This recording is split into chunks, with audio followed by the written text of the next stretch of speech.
कैसे अपनी घटना का जिक्र करता है। अगर उसकी घटना से आपको सबक मिले तो हर अभिभावक अपने बच्चे को अनिल अंबानी और बहुत बड़ा बिजनेसमैन, बहुत बड़ा IAS PCS अफसर बना सकता है। वो कौन सी घटना है उसको ध्यान से सुनिए। जब एक तमाचा उसके लगा दिया और जो जो से रोने लगा तो वो क्या कहता है, बाबूजी सुन लो मेरी करुण कहानी, मेरे ही कर्मों से मिल गई मुझको भीख निशानी। मेरे शब्दों को आप समझ रहे होंगे। करुण कहानी का मतलब होता है दर्द भरी कहानी। बाबूजी सुन लो मेरी करुण कहानी, मेरे ही कर्मों से मिल गई मुझको भीख निशानी। मैं एक धनी घर का लड़का था, माँ बाप मेरे थे व्यापारी, मोटर तांगे थे सब घर पर, पिता मेरे पूंजीधारी। अब देखिए आश्चर्य की बात, मैं एक धनी घर का लड़का था, माँ बाप मेरे थे व्यापारी, मोटर तांगे थे सब घर पर, पिता मेरे पूंजीधारी। स्कूल में पढ़ने जाता था, करती थी प्यारत महतारी, स्कूल में आने जाने से हुआ माता पिता को दुखवारी। इतना प्यार करती थी माँ कि बहुत बड़ी प्रॉपर्टी थी और अकेली संतान में उनकी। तो स्कूल जब चला जाता था तो माँ का जो कलेजा बड़ा दुखता था। माँ इतना कष्ट में आ जाती थी कि मेरा आंखों का तारा स्कूल गया है, कोई रास्ते में किडनैप कर ले, कहाँ से आएगा कैसे जाएगा, तो उनको बड़ा कष्ट होता था माँ बाप को। स्कूल में आने जाने से हुआ माता पिता को दुखवारी, दोनों ने मिलकर करी सलाह घर पर ही पढ़ने बिठलाया, दोनों ने मिलकर करी सलाह घर पर ही पढ़ने बिठलाया, ममता की मारी माता ने ट्यूशन पर मास्टर बुलवाया। हर विषय का मास्टर घर पे आने लगा।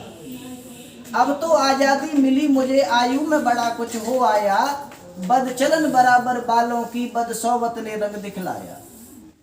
आजादी क्या मिल गई, जो टीचर मुझे अच्छा लगे माँ से कह दूं ये टीचर सही है, और जो टीचर मेरी बात नहीं माने माँ से कह दूं ये टीचर ठीक नहीं है। तो माँ को तो बस मेरे आदेश का इंतजार था, नया टीचर फिर हाजिर हो जाता था। तो मैं टीचर से कहता कि आप मेरे साथ सिगरेट पिएंगे, शराब पिएंगे तो मैं रखूंगा नहीं, माँ से बदलवा दूंगा। तो सारे शिक्षक ऐसे नहीं होते हैं ना। अगर सारे शिक्षक ऐसे होते तो फिर गुरु विश्वामित्र, वशिष्ठ ऐसे गुरु अपने देश में कहाँ से आते। तो अच्छे अच्छे गुरु आज भी इस दुनिया में हैं जो बच्चों के भविष्य की चिंता करते हैं। तो अब क्या कह रहा है वो, अब तो आजादी मिली मुझे, आयु में बड़ा कुछ हो आया, बदचलन बराबर बालों की बदसौबत ने रंग दिखलाया। शराब सिगरेट सुल्फा पीता कन लगा मनमानी, बाबूजी सुन लो मेरी करुण कहानी, मेरे ही कर्मों से मिल गई मुझको भीख निशानी। माँ बाप का ज्यादा प्यार देख मैं नहीं किसी से था डरता। जिस पर माँ बाप का ज्यादा प्यार होता वो बच्चा किसी से डरता नहीं है। माँ बाप का ज्यादा प्यार देख मैं नहीं किसी से था डरता, और पैसे की मुझ पर कमी नहीं, अपव्यय समय किया फिरता। दिन भर गंदे गाने गाता, कभी पिक्चर हॉल में जा मरता, मेरे कर्मों को देख मेरे फादर ने मेरा विवाह किया। फादर मतलब पिताजी। मेरे कर्मों को देख मेरे पिताजी ने मेरा विवाह किया, पर मन मेरा नहीं शांत हुआ। एक बार जो बिगड़ जाता है ना फिर उसका मन शांत नहीं होता है। मेरे कर्मों को देख देख मेरे फादर का देहांत हुआ, कुछ दिन पीछे रोते रोते मेरी माता का प्राणांत हुआ। एक दिन हाथ जोड़कर बोली मुझसे मेरी रानी, बाबूजी सुन लो मेरी करुण कहानी, मेरे ही कर्मों से मिल गई मुझको भीख निशानी। रानी वो किसको कह रहा है यहाँ, अपनी पत्नी को। उसकी पत्नी क्या कह रही है उससे,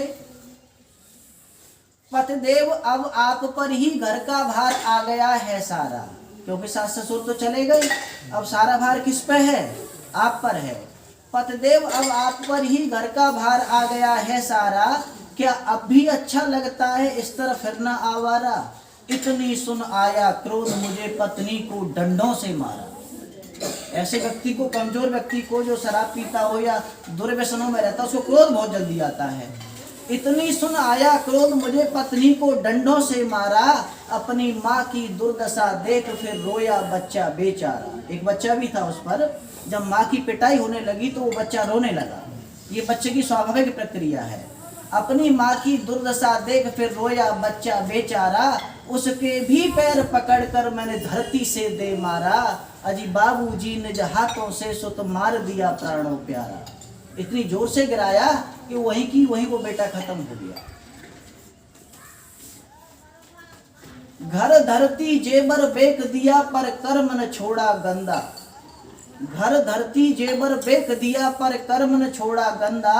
कुछ लुच्चे नीच उचंकों ने ऐसा कसकर डाला फंदा। इसी विषय में एक दिन फांसी खाकर मर गई मेरी रानी। बाबूजी सुन लो मेरी करुण कहानी। मेरे ही कर्मों से मिल गई मुझको भीख निशानी। यानी जब पत्नी उसकी फांसी खाकर के मर गई, बेटा खुद मार दिया, माँ बाप उसके कर्मों को देख देख के मर गए, जब कितने बड़े धनाढ्य थे, तो उसके बाद ये आरोप लग गया कि इसने अपनी पत्नी को फांसी लगा दी है और मैं जेल चला गया। सारे न्यूज़पेपर, टीवी चैनल सब में प्रसारित होने लगा कि इस आदमी ने अपने पूरे परिवार का सत्यानाश कर दिया। अब सब मुझे जानने लगे कि यही वो हत्यारा है जिसने अपने पूरे परिवार का सत्यानाश कर दिया। सब जगह छप गया। जैसे तैसे कुछ धन बचा था, अपने दोस्तों की मदद से जो मेरे साथ शराब पीते थे, वो जेल से मैं छूट आया। लेकिन जहाँ भी मैं काम के लिए जाता हूँ तो सब ये कहते ये वही हत्यारा है, इसको काम नहीं मिलेगा। तो अब कहीं भी मुझे जाने का कोई अवसर नहीं मिला, तो एक ही स्थान बचा जहाँ पर शक्ल कोई नहीं देखता, सिर्फ हाथ देखते हैं। भीख मांगने का एक स्थान। अब जब मैं दिन भर भीख मांगता हूँ और किसी दिन मुझे 1 रुपया भी नहीं मिलता, तो फिर वो दिन मुझे याद आते हैं कि कहाँ एक दिन मैं राजा था और आज एक भिखारी हूँ। तो वो कैसे याद करता है कि बाबूजी वो दिन याद मुझे जब मैंने उसको मारा था। वो अपनी पत्नी को जब मार रहा है उसकी बात कर रहा है। बाबूजी वो दिन याद मुझे जब मैंने उसको मारा था। वो रोती थी मैं पीटता था, कितना निर्दयी हत्यारा था।